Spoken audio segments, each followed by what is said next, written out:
Tobias, you know I'm a fan, almost a fanboy of WillowTree. That's why I love talking to you, Ian. Well, good. We're trying to create more fanboys. As long as you like fan talking people. I'm a fan people. All right. But not everybody knows what WillowTree has done or what you're currently doing in the space or kind of what you've built. Yeah. So can you give a little background for folks that might watch our conversation? Sure. So we started in 2010 building apps, right? It was pretty simple. Steve Jobs opens up the iPhone. Right. And someone has to build apps, and we volunteered. And so we started building the company, obviously went into design, into websites, and pretty much everything digital. But for the last 5 years, the reason I got so interested in voice is clients keep coming to us and saying, what do you think is next? What's the next big wave, right? Like if you look at history, PCs happened in the 90s, then the internet kind of in the 2000s, and then around 2010 mobile with the iPhone really. So we're kind of 12 years into this, these waves are usually like, what's going to happen? Right. People think maybe the metaverse, or Google Glass or whatever it is. Right. Prior to that, 5-6 years ago, people thought 3D TV. But we started getting convinced 3-4 years ago that it's voice, right? Most of our clients are Fortune 500 kind of clients. Yep. So this is a really big deal to them. They don't want to miss the wave. No, of course not. And it became clear as day to us that voice is it. Yeah. Voice is the future. And even if you believe in the metaverse, which we can argue about, Sure. to get to the metaverse, you need voice. Yes, you right? do. It's a stepping stone, That's regardless. Right. So it has to be the next thing. It has to. Yeah. I mean, there's no doubt that the 5 years, hopefully, but certainly within a decade or so, nobody's thumbs on glass, nobody's fingers on a keyboard, and whenever possible, we're talking to our devices, we're talking to our car, our home, etc. I want to ask you something, because you've built this big agency, you've built a ton of products to help your company do its job better and for your clients. What makes a great client? Like if you could train the prospect that's about to contact you and ask you to support them and help be their partner in their effort, how should they approach you? What does it take for them to get the most out of WillowTree? And what's the attitude they should approach strategy first and then actually executing the product? Yeah, so I think everything comes down to how you put teams together. Yeah. Right? And when I think about what's so hard about digital, right? If you look at the data, between 60 and 80% of major digital launches fail. Right. Even today. It's amazing. And why is that? It's a lot of smart people. It's not Right. like dumb people are trying to do this. It's usually because the teams to do this are so multidisciplinary and they're not put together, they're not put together at the same time. So a lot of times what happens is either internally or externally you hire a strategy. It's like, what should we be building and why? And how's it going to make money? And then you hire a design firm, and then when the design's all done, you hand it to a developer and say, hey, build this for me. Right. That's a really old and largely discredited waterfall way of thinking about digital development, of building anything. What you got to do is get all those disciplines together from day one. And you got to have strategy people who are looking at the business model, riffing with the designers, riffing with the engineers who can tell you what's easy to build, what's hard to build. Yeah. And that's, when people ask me, what is WillowTree's product? I always say, our product is teams. That's right. What really works well with clients is when they meet us there, when they have a similar team, they have strategists, designers, devs, or maybe it's mostly us, but they've got people lined up to each side, and they understand that, and they're not trying to work in sequence, but they're trying to do it together. It requires a lot of trust, right? Yeah. Agile requires trust, because what the person writing the checkbook has to believe is, I'm going to put this team together, and they're going to build me something awesome. Right. And I don't know what it is. Right.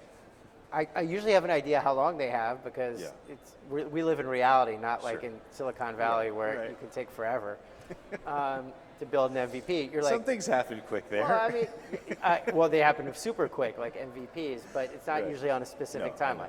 No Whereas doubt. for real, Pepsi's a big client. We built the Super Bowl app for them last time, halftime show.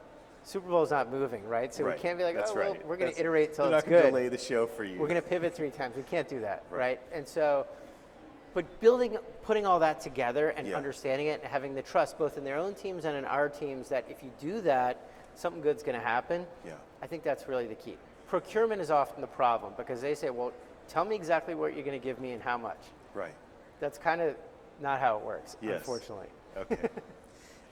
When it comes to building your team, are you hiring? How do you navigate the reality of the financial situation and the global economy and so give me some idea on where things stand in terms of team development, team maintenance, and your view as the CEO of how to make wise, practical, logical decisions while also being prepared to serve these large clients that not all of them are affected by this. So I would say we have not seen any impact so far Congratulations. of the global That's pullback, and I don't know whether we're just lucky or we happen to be in some industries that are not as affected, like we're Yes. not in real estate, some of the things that are right away affected.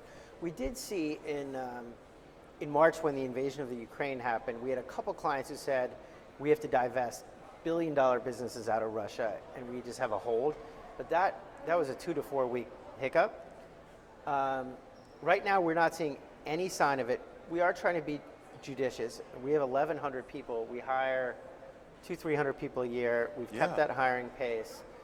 We're trying to be judicious and maybe run a little hotter in terms of utilization than we might. So if there is a pullback, my main goal as a CEO, never have to lay a person off. Right? Once you do that, it's the worst feeling. It's the worst feeling, It's and the you've worst changed feeling. the trust with your team. Yes, because everybody else is wondering, like, am I next? Am I next? And now all of a sudden you've basically told the team, like, you're dispensable. Right.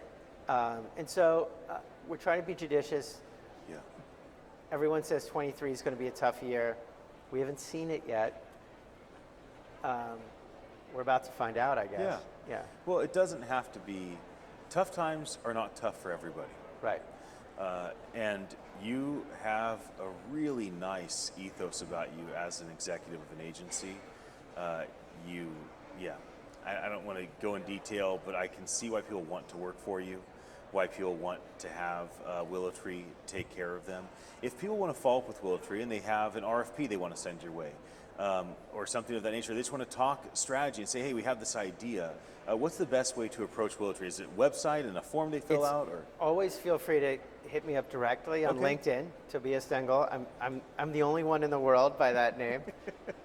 That's actually not true. There's like a 24-year-old soccer player in Germany who has the same name. But I that's think so they'll funny. be I able to haven't figure found an Ian Utile. Yeah. So. It's good sometimes to have a unique name. And then our website, WillowTreeApps.com. Yep.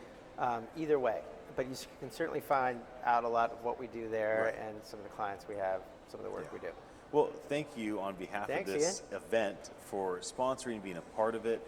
It means the world to Pete and to the team, but also the event happens because of WillowTree in some regard. I love it here. Can you just, some people didn't come, they may not intend to come to January 6th when we're in CES or the next Voice 23 in DC. Why should people participate with this event? So I think it's the same reason that we're having our company come in 3 days a week, right? There's things that happen in person, and we call it serendipity, is that you run into someone and you have a conversation that you would have never organized on Zoom, you never would have intentionally done, and you just run into someone and something happens. And that's what conferences are about. That's what being in the office with other people is about. You don't have to do it every day in the office, and you don't have to go to every single conference, but you should come to these. Right. That's and good. I'll be at CES. I assume you'll be at of CES. The last time you guys did this at CES, it was really the last hurrah before the pandemic. It was January 2020. That's right. It was an incredible conference. And your company was like half the size. Yeah. I think you were 500-600 is what you told me. So you doubled in size since then. It's amazing. So we're looking forward to it. It's a great event. Well, it's always fun to sit down and catch up with you. Yeah. I do have a ton of honor for WillowTree. I am a fan person. Well, thanks, Ian. Always great to see you. Whatever you want to call me. Yeah. All right. Well, if you're watching our conversation, congratulations. That was a good one. And I'll be back again with more. If you don't know me, I'm Ian Utile, the CEO at attn.live. This is a Fireside Chat at Voice 22 in Washington, D.C. Have a very happy day.